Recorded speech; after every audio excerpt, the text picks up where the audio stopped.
As a family, we love Tim Duncan. It's crazy. You look at old Tim Duncan outfits, and everyone was like, "Dad drip," the flannels and the jeans he wears. Like that's like a Balenciaga silhouette now. Like,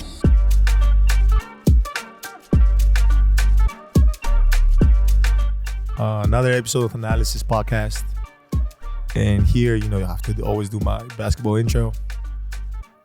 Number 6 from North Carolina, Raleigh, Ian Pierno. Oh, that was good. That wasn't bad. That was bad. That was just like a dream come true. Are you kidding me? That's like what I dream about at night. Oh man, you could tell him. You could tell him you hoop Venice Beach, whatever.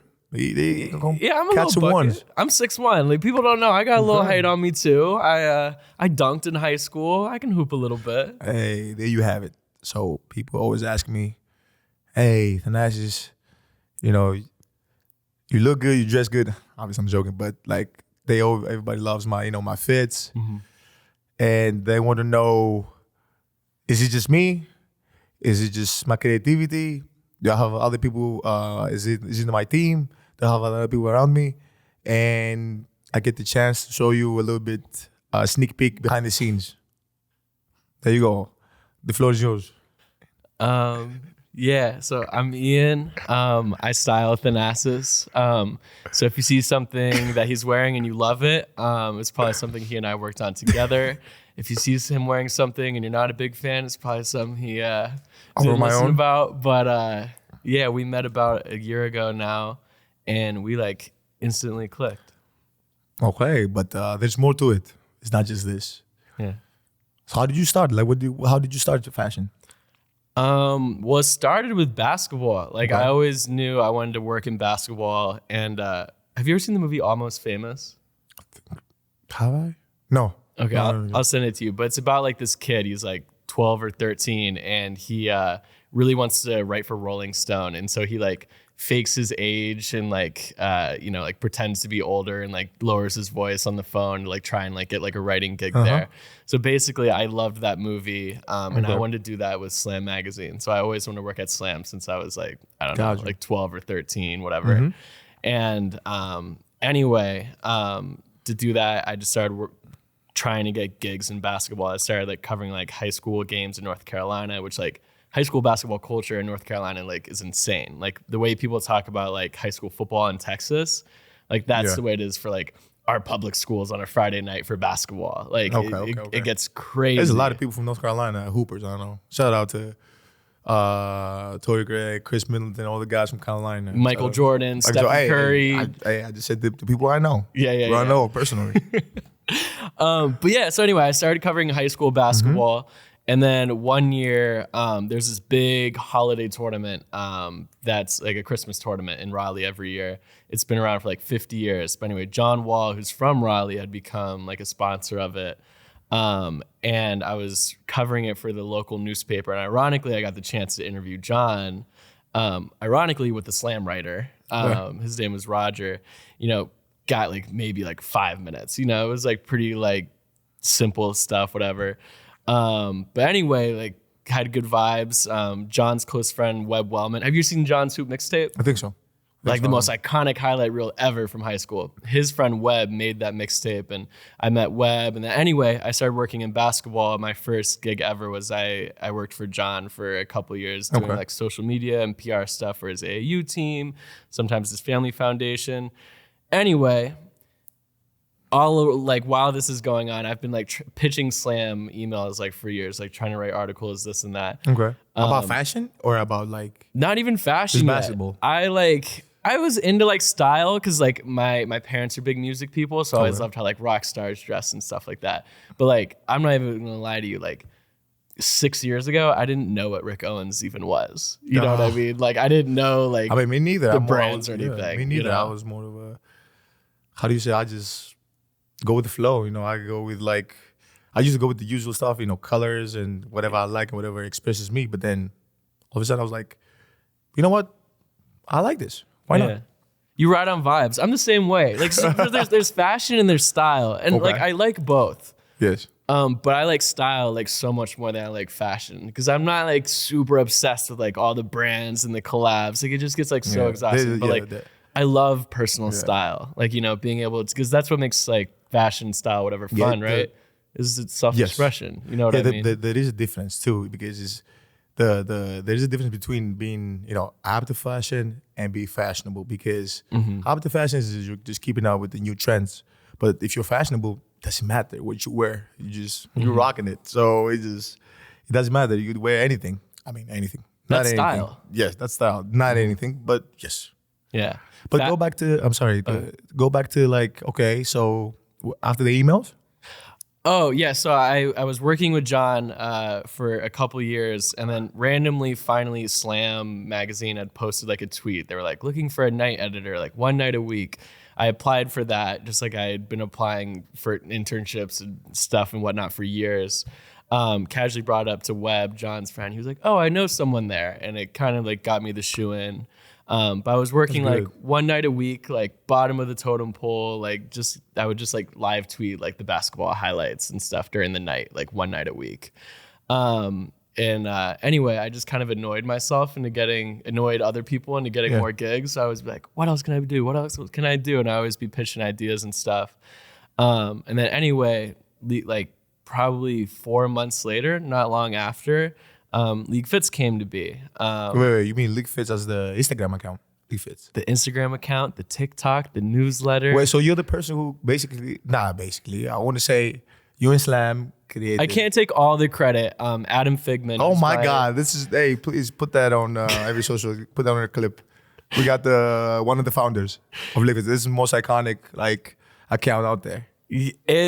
It kind of is. I'm not gonna lie to you, but I gotta give a shout. Adam Figman, he's my boss at Slam. He's basically like taught me everything. You guys are doing a great job. Yeah, he has taught me everything I know. He always has commentary on everything, whether it's my work at Slam or he'll even send me your outfits and give me his thoughts. Really? He always has stuff to say. But anyway, so yeah, LeagueFits. It was kind of just like, because sneakers are such a big part of basketball, right? Yes. There's Bleacher Report kicks, complex sneakers, Slam kicks. Why wouldn't clothing be like the next logical First of all, step? that we should kick shout out to all these sites. Put this on, please. Look at the Oregons. Think 4. Zoom in when you can. Thank you. Continue. How to throw that in? I'm ready to. I'm ready to just walk. Big flex. I'm still waiting for my Nike flex. What size you wear? 12. I got you. Yeah. What were we talking about? Yeah, we're saying about Adam Figman and then yeah. So sneakers are already such a big part of fashion culture, and like some of my favorite players were like Russell Westbrook, Nick Young, and so even though I didn't know, they both have him. Like I like their style. Yeah. I don't definitely agree with everybody has their own style. Yeah, obviously, but I love like how they like they're smooth with it. They dress like themselves. Yes, that's smooth. The thing. It's smooth. Like I couldn't dress like either of them and look cool, but like they dress like themselves and look cool. And I always thought that was dope. So even though I didn't know like what brands Gucci was collabing with and stuff, like I liked the guys that were like cool off the court as well. So becoming the LeagueFits guy was like kind of a natural fit. I didn't really expect it would take off the way it did.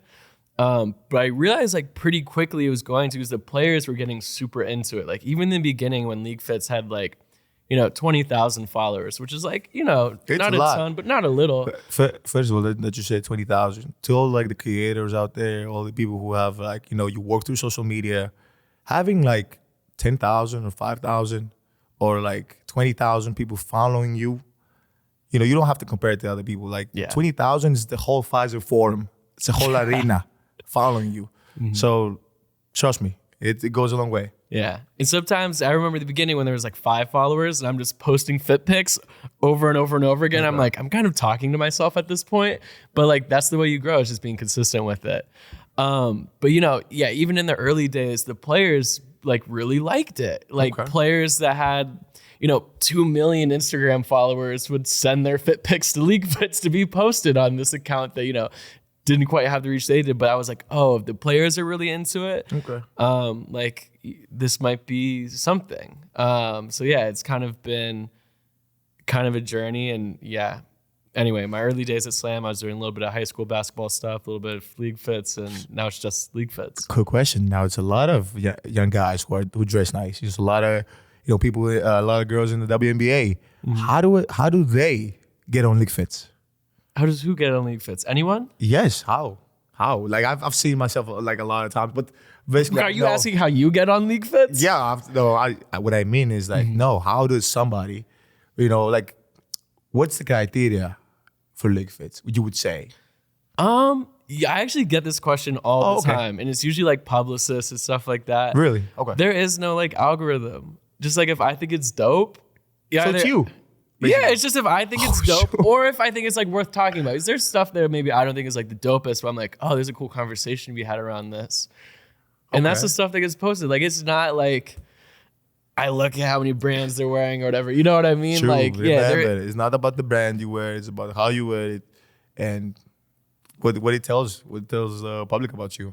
What's the story behind it. yeah. Okay, that's good to know. I mean, nobody, a lot of people don't talk about this stuff. Like, they want to be on LeagueFits.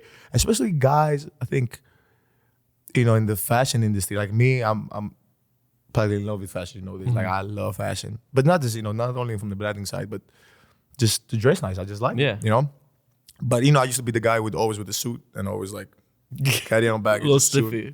But, just loosen up a little bit, feels great, But again, I think fashion is really fueled by music. What's your what's your take on this? What do you think? Music influences everything. Yeah. I mean, think about like who do you think is like the coolest guy in the NBA besides yourself and your brothers?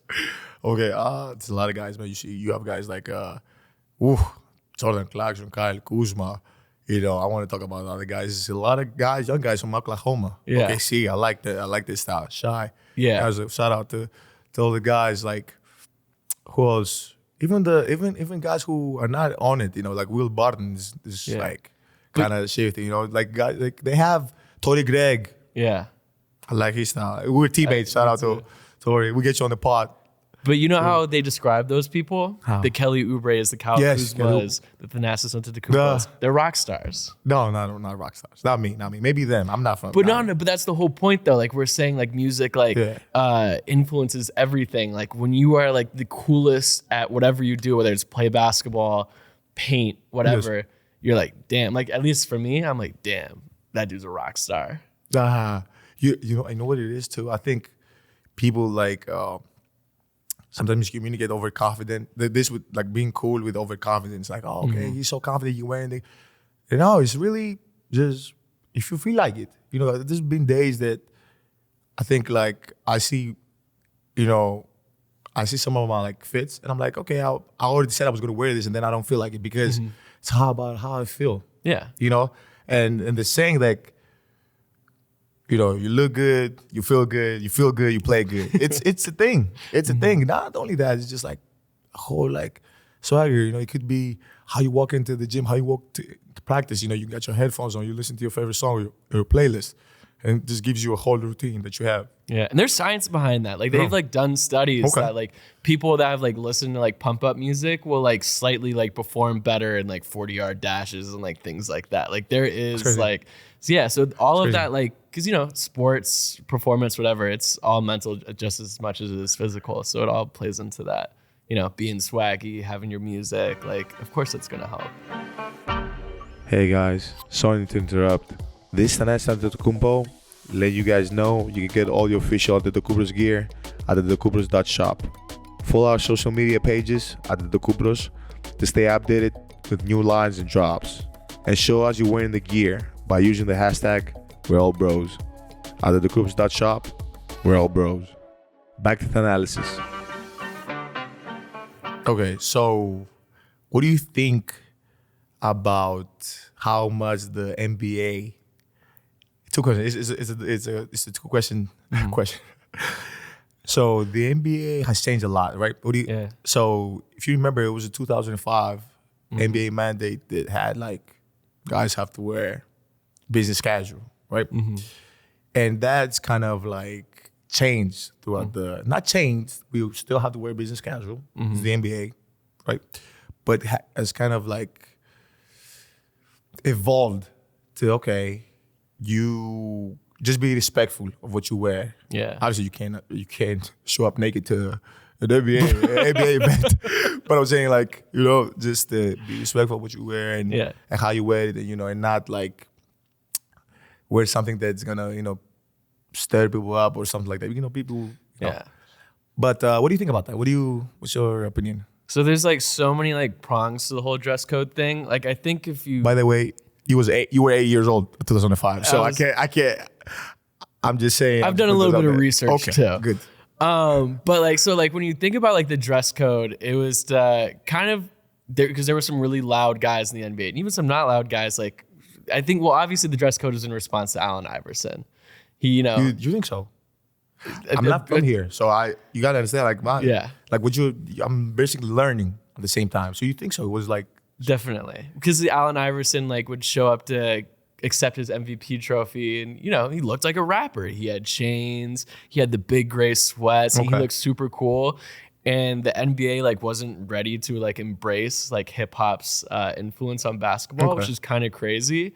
Then there's also the flip side where like Tim Duncan showed up to accept his MVP trophy wearing Birkenstocks and jorts and like a Bahamas t-shirt. It's great. By the way, we as a family we love Tim Duncan for obvious reasons, but not only basketball, but in general, like the way like he's carried himself and what he does in the league. So it's great. It's nice that you. It's crazy. You look at old Tim Duncan outfits, and everyone was like, "Dad drip," like this and that, like.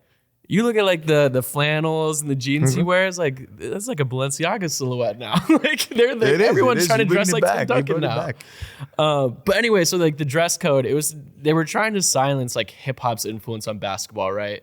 And that's terrible because obviously there is such a correlation, like very direct correlation between the two. You know what's so crazy? That, you as a fashion and an artist, you immediately say like, "Oh man, that's so bad," but I do business. I'm a businessman, so I kind of like understand the business side of it.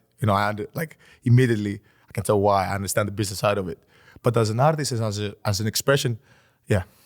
But it's like part of business is like marketability. Everyone's wearing the exact same suit. True. Nobody's marketable. But the one good thing about the dress I like this. is people had to think about what they were wearing. Okay. So sometimes it was kind of boring, especially in the beginning.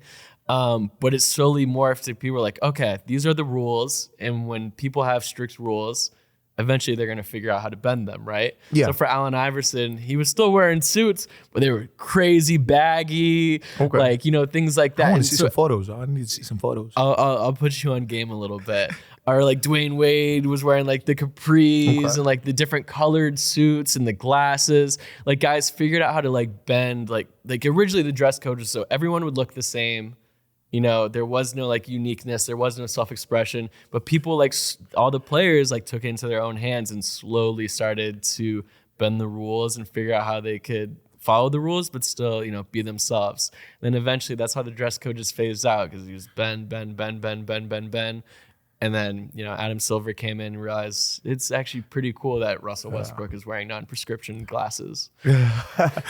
It's he's a businessman. He knows what he's doing. But let me ask you another question. First of all, like I'm learning things for the first time. Like even this with Allen Iverson, like I'm learning things for the first time. But let me ask you something. So how much do you think, to what extent, do you think like people like really pick their clothes, what they're gonna wear? Like really put thought into it. Like me, like us, I pick him I pick him like in the beginning of the year what I'm gonna wear. I don't go on game day and start saying like, oh, this looks good with this or this looks good with that. I don't do that. That takes so much time and I have to like be locked in the game, watch film, try to help my brother, try to help the team, trying to understand like what's going on and who we're facing. So it takes a lot of time and energy to pick on game day. But you think guys like really like, I know for a fact there's a lot of guys that put a lot of effort into it, but I will say this. I think like the most stylish people are the people that can like go into their closet and grab a piece, boom, it's an outfit and it goes together. They don't have to try on everything. Okay. They don't have to like take everything off the hangers, try everything on. Like it's just like easy. You know what I mean? Like some people are just like able to like do that. Like I know for me, if I'm like thinking too hard about an outfit, whether it's for me or, before I fly out to you every few weeks, I'm putting together outfits I think you might like. If I find like I'm like overthinking it, I'm like trying too many different combinations. I'm like, it's not meant to be. You know what I mean? Like style like should be easy. Yeah. So you know what I mean? So I think the most stylish guys are the guys that do just pick out their outfits, but it's probably quicker than they think. You know what I mean? Yeah. I mean, shit, even when I'm with you and we're putting your outfits together, you know, we make little tweaks and stuff, and you usually know like what you want. You're like, what if we did like a tank top underneath, you know? Yeah, because I just, I'm used to like the business casual and just wearing, something nice. But then, I understand like I love fashion. I want to try something different. I don't want to. Like, and you will. You do. Yeah, I do try something different. But at the same time, I know, like, I want to wear something that makes me feel great, that makes me feel like, oh, this is nice, and that's how I dress in general. Like even now, I'm wearing this hoodie. I'm like, yeah, I like this hoodie. I'm not, I don't like to wear stuff that's I'm gonna be like tied up. I'm gonna be like this. I can't move. No, unless way. It's a wedding or it's I don't know, like a. Even then, I'm not gonna wear a suit. New Year's, maybe. Yeah, nah.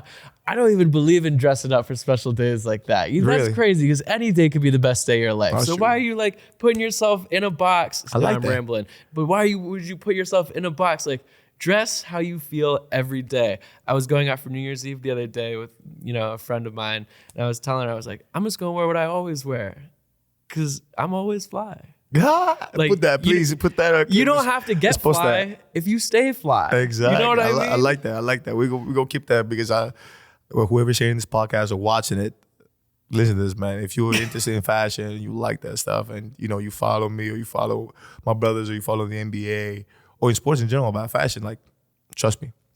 Okay, now I have. So I'm going to take you through the routine of the podcast, right? So we have. So this is a section that I asked you, and you got to pick one or the other. It's not rapid. It's not going to be rapid questions, but you got to pick one and tell us why. Okay. So, dog or cat? Cat for sure. Why? Because they're a spiritual animal. You got to earn their trust. I have a cat back home. Big. I was Reg. about to say you look like a cat person, by the way. I feel like that's. I don't know what that means. I don't know. You can take it however you want to take it, but you look like a cat person. Oh yeah, I love cats. I love big cats, mountain lions. I love little house cats. I do love. I think I do love like big cats more than small cats. Yeah. No, not to say I'm not a cat person, but I just love you're- a jaguar or a lion. Like I love. Like I would literally, if I had, which obviously it's not allowed. I don't think it's allowed. But if you had like a tiger here or just walking around, I would be totally comfortable, bro. Me too. It's a spiritual animal. They got 7 lives. There's a lot going on with cats. Yeah, I love cats. Okay. So wait. So okay, let's go to the next question. Next question is, Christmas or Halloween?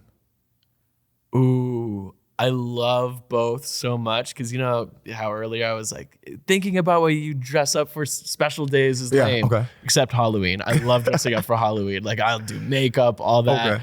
That being said, I gotta say Christmas though, just because like family over everything, and that's like the one Okay. time where I get to see my family and not think about anything else. That's great, man. That's great. I'm a big family guy. You know this. I love my family, and I'm very big, like family-oriented person. And I think, it's so important. Like people don't understand how important family is. It plays so much importance to your life. Mm-hmm. And if you think about it, like when you go to school, right? Your actual first school is at home. Yeah. It's not the school that you go to. It's at home. So you get to learn how to, interact with your mom and dad, with your brothers, sisters. And then, you get to go on play dates, with other kids or stuff like that. But that's the first school. And, and then from then you transition, to elementary, kindergarten, and blah, blah, blah, et cetera. Yeah. Middle school, high school. But that's your first school. So it's big. It has played so big of a importance in my life, and my brother's life and that trajectory. So I'm blessed. I'm grateful for that. So I feel that. Okay. Now I have another one for you. And I'll just have to pick a nice one. I would pick a nice one. So now we go to the section that is called Interesting Facts by Thanalysis podcast. Right? Okay. So you got to pick one. Would you want to learn about a unicorn or about a snail? A unicorn. A unicorn. Okay, so you do know like unicorn is like the national animal of like Scotland, No, I didn't know. and it doesn't even exist, That's as far as you know. obviously. But That's why I'm being real here. That's why I want to learn about the unicorn, But and the- exclusivity. exclusivity, but Yeah. it's insane. It doesn't even exist, and it's like a national like Unicorns animal. exist. How? Oh, obviously, I got They you. exist. Yeah, it does exist in each person. So remember, you're a unicorn. You're unique. Yeah. There's nobody like you out there. Remember. Mm-hmm. But I'm gonna tell you about the snail too. So, so okay. So the snail is the most venomous. What? Yeah. You're Yeah. making that up. No, I'm not. Creature in the world. I'm not kidding. You can look it up. They actually have like a venom that like paralyzes you instantly As a predator, as a predator. A snail. Did you know that? I changed my answer. I want to learn more about snails. No, but it's great because it's becoming educational, man. I get to learn things every day, and I have like this book that I always read and different things like that. And like I said, like I'm happy like I was doing this podcast. I was happy like I was able to bring people around me who I've worked together, worked close, and they kind of know me. And again, it's I don't know how to explain it, but I want to spread positivity out there. I want to be positive. I want to be educational. I want to be funny. I want people to kind of, whoever hears this podcast, just like makes their day. It's not just like, only crazy stories or like secrets or behind the scenes always, or like, the big thing, which is gonna be all of that stuff. But it's more of like, you listen to it on your way to work. You listen to it like on your way to anywhere. Basically. People need things that'll make them smile. Yes, and I hope this does, man. I hope this does. Do you have any? You make me smile. Hey man. Dude, I just got off like 12 hours of like horrible layovers and flights, and I'm like tired, bro. and then I see you, and you're like, hey, it's good vibes. Thanks, good vibes. Vibes are contagious. That's Vibes so are the most true. contagious thing That's in the so world. true. That's why, I'm always living life to the fullest. I'm always having good vibes because that's what I want to spread to the world. That's what I want people to remember me. Like, man, this guy is like, whenever I was around this guy, I always felt great, man. So, okay, could we leave the audience or the listeners, I would say, with a motivational quote? Yeah, I can do that. Okay. You're lucky. I was just home for the holidays, so I got to hear Mama Pierno's words of wisdom. Shout out to Mama Pierno Definitely big shout out. and the family. But I'm probably gonna butcher the quote, but it was a Buddha quote.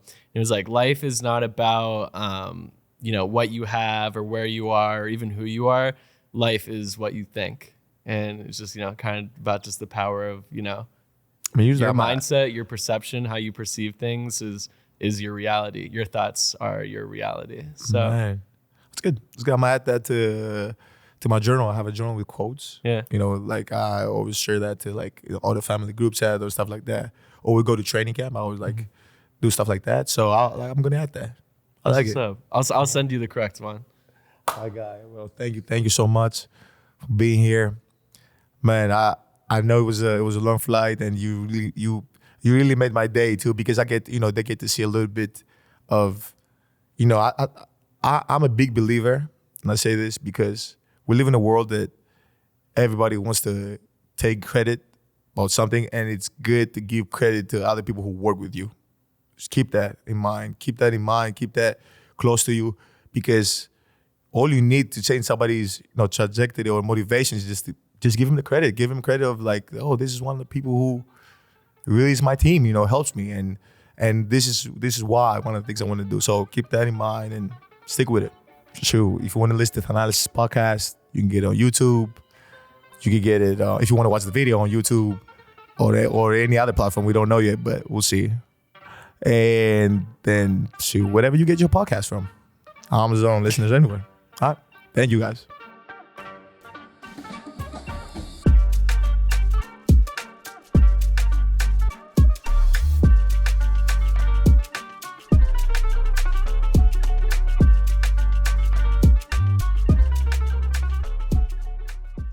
Thanalysis is recorded at No Studios, Milwaukee's creative hub and production studio.